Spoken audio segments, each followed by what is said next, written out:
What it do, Twitter? I mean, YouTube. I'm always on Twitter, man. What it do, YouTube? And it's back again for another quick video. I want to talk about overcoming adversity. On this video, really short. Lately on these videos, man, I've been coming with a scripture and then kind of like talking about a little bit, expounding on it. But I want to talk about adversity. Adversity is something that everybody go through. It's different for different people, whether it be a financial hardship, a relationship hardship, a job issue, chasing the dream. Um, you know what I'm saying? Hustling, trying to make something happen out of nothing.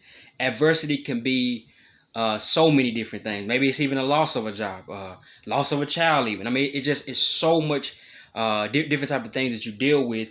But I want to talk about adversity. I want to read two scriptures and really that'll be it, man. So this video shouldn't be longer than about 7 minutes.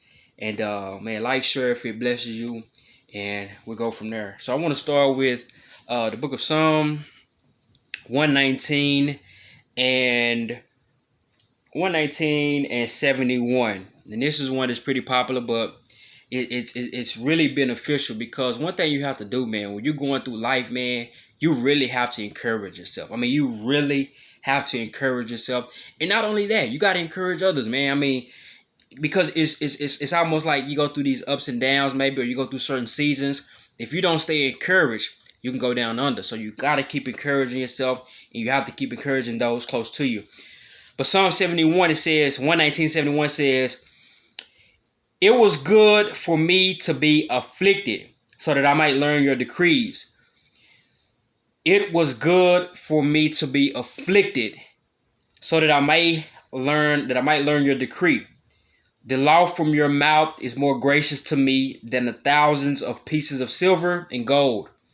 Your hands made me and formed me. Give me understanding to learn your commands. May those who fear you rejoice when they see me, for I have put my hope in your word. I know, Lord, that your laws are righteous, and that in faithfulness you have afflicted me. May your unfailing love be a comfort according to the promise to your servant. Let your compassion come to me that I may live, for your law is my delight. May the arrogant be put to shame for wrongdoing me without cause, David said, but I will meditate on your precepts. May those who fear you turn to me, those who understand your statutes.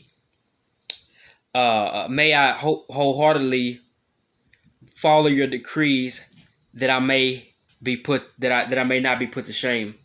I think that's so powerful, man, because I think there are some times where the afflictions or the adversity, as I named it, to call this adversities, it could be a good thing, man. Many times when you study the successful people, the entrepreneurs, the business magnates, and guys of that nature, you would end up hearing that many of them say the turning point was when I failed. The turning point was when my one business didn't make it. The turning point was when I got laid off. I remember hearing about Michael Jordan, the GOAT, the greatest player in professional basketball history, arguably. Got cut from his junior high, got cut from his, I think, junior varsity or freshman team. That's adversity. Adversity is not always big and bad, but that's adversity. I remember another guy, he's an author. I think his name is John Gordon. He was saying that he had lost his job when the stock market crashed about a decade ago. And what he said was, from that moment on, he wanted to kind of take his employment into his own hands. And what ended up happening is that adversity, that affliction of the stock market crashing, caused him to lose his job, and that propelled him to write books and to become a self-made author and a best-selling author.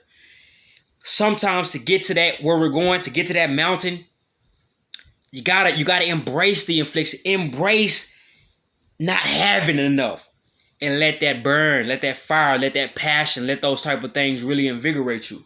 I think it's a lot of lessons in that, but you gotta. David was in tune with it. He see, sometimes even the afflictions or the issues can keep you humble. What if you had it all, you wouldn't be humble? But when you go through that fire, when you're forged in that heat, when you're forged in that fire, there's a certain level of humility, a certain level of understanding, a certain level of gaining precepts and gaining wisdom that must happen. And so that's big. So that's Psalm 119 and 71. And then we're going to stick with David, you know, the man who's after God's heart. We're going to talk about David. When you know David, God says something. I'm gonna read it because I'm gonna read it before I even get to talking about it. Let's go to the book of 2 Samuel. I'm gonna take this off the table. Hope it's not shaky too much. 2 Samuel 7 and 8. 2 Samuel 7 and 8. I want you guys to read that with me.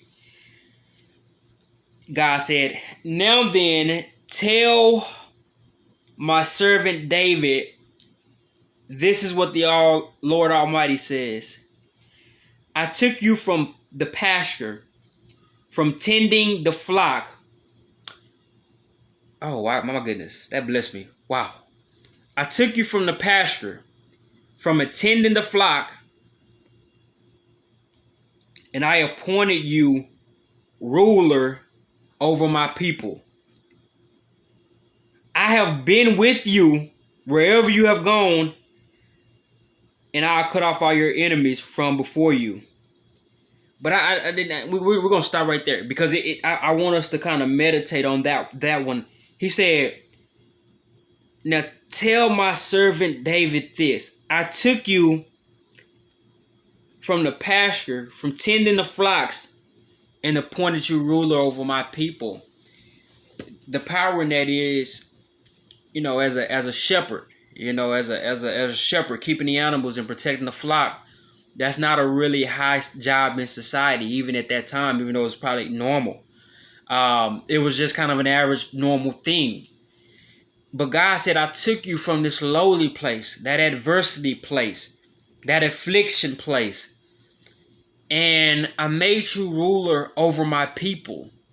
Sometimes, guys, man, when you're in that low place, and that low place could be anything, man. It could be a job, it could be addiction, it could be you trying to overcome something. You trying to be a better dad. Whatever that lowly place is, just remember, man, if God can take David from the pasture and make him ruler, make him king, make him leader, make him the mayor, make him the governor, if you will. If he can take him from that and make him the leader of his people, and from that actually end up becoming one of the greatest kings in the history of Israel, that lets you know that you got a lot of power when you overcome. Don't get down where you are. Don't get down when you may not have a lot of money. Don't get down when you may be a little lonely. Don't get down, guys. Pray, talk to a friend, and encourage yourself. I cannot talk about the importance of encouraging yourself, man. Sometimes you have to say, get up, man. You are good. You are great. You are going to be something. You are going to be a great writer. You are going to be a great videographer. You are going to be a great whatever your thing is. But you got to encourage yourself, and you got to encourage others. It's so much doubt, so much fear, so much negativity. I'll be very honest with you guys. In fact, it's so much fear on the news. Sometimes you got to turn off the news. I made a post the other day. Sometimes I said anything that brings anxiety, worry, fear, you got to turn it off, man. You got to turn it off because that's not healthy. Same thing with that adversity. Sometimes when you're in those adverse situations, you got to turn off that negativity in your mind and say, I will overcome. Maybe taking the bus right now and I don't like it, but I'm going to have a car. Maybe working this little temp job right now, but I am going to be a news broadcaster. Whatever your thing is, and I'm randomly saying these things, but whatever it is, believe by faith that you're going to overcome your adversity. Encourage yourself and thank God in the process, man, and encourage others. I cannot speak to how important it is to encourage others because a lot of times, y'all, when we go through these things, man, and a lot of times we go through them by ourselves. We don't tell anybody, whether it's depression, frustration. We keep it in. But guess what? You're not the only person going through that. You're not the only person struggling. You're not the only person that's, dealing with this and dealing with that. Encourage each other, man. So important. So important. Be blessed, guys. Take care. D signing out. Peace.